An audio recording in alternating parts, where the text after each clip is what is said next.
अलमीर किसी सूरत भी फबीहा को छोड़ना नहीं चाहता, क्योंकि फबीहा के बाप ने ही अलमीर को पूरा का पूरा बिजनेस खड़ा करके दिया था। अलमीर जानता है कि अगर उसने फबीहा को छोड़ दिया तो सारा बिजनेस भी उसके हाथ से निकल जाएगा। यही खौफ अलमीर को फबीहा के दरवाजे तक ले आता है। अलमीर फबीहा के घर जाकर उससे मिलता है। फबीहा तंजिया अंदाज में कहती है, हाँ, तुम यहाँ आए हो, खैरियत है? मुझे लगता है तुम लोगों ने बंटवारे का फैसला कर ही लिया है। अलमीर नरमी से कहता है, देखो, अब सब कुछ वैसा ही होगा जैसा तुम चाहती हो। बंटवारा भी हो जाएगा, बस इसमें थोड़ा वक्त लगेगा। मुझे ज़रा सा वक्त दे दो, मैं सब कुछ ठीक कर दूंगा।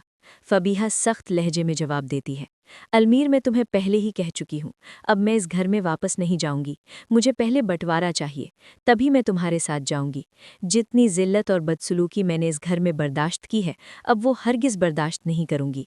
अलमीर बेबसी से कहता है, फबीहा, बात समझने की कोशिश करो, मैं तुमसे बहुत मोहब्बत करता हूँ। मैं तुम्हें छोड़ नहीं सकता, और हम भी तुम्हारे बगैर बहुत उदास है। फबीहा दो टोक अंदाज में कहती है, अगर तुम मेरी बात नहीं मान सकते तो यहाँ से चले जाओ।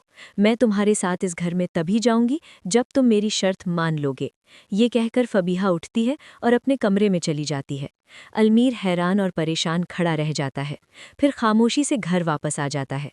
दूसरी तरफ ईमान की माँ मुस्कान को लेने आसिफ साहब के घर आती हैं। मुस्कान, जो ईमान के बच्चों का बहुत ख्याल रखती है, शाहवीर के पास जाकर कहती है, शाहवीर भाई, ज़रा देखें, ईमान आपके घर को किस तरह संभाल रही हैं। फबीहा अपना बच्चा और भाई दोनों छोड़कर चली गई, लेकिन ईमान आपी ने कभी जिम्मेदारी से मुंह नहीं मोड़ा। वो घर भी संभाल रही हैं और नौकरी भी। आपने उनके साथ बहुत गलत किया, आपको ऐसा नहीं करना चाहिए था। शाहवीर शर्मिंदगी से कहता है, मुस्कान, मुझे अपनी गलती का एहसास हो चुका है। वक्त आने पर मैं ईमान से दिल से माफ़ी मांगूंगा, गिड़गिड़ा कर मांगूंगा, और मुझे यकीन है वो मुझे माफ़ कर देगी। इधर ईमान की माँ आसिफ साहब के पास आकर बैठती हैं और कहती हैं, आसिफ भाई, ये सब क्या हो रहा है? आसिफ साहब थके हुए लहजे में जवाब देते हैं, मुझे खुद समझ नहीं आ रही कि ये सब मिलकर मेरे घर को तबाह करने पर क्यों तुले हुए हैं।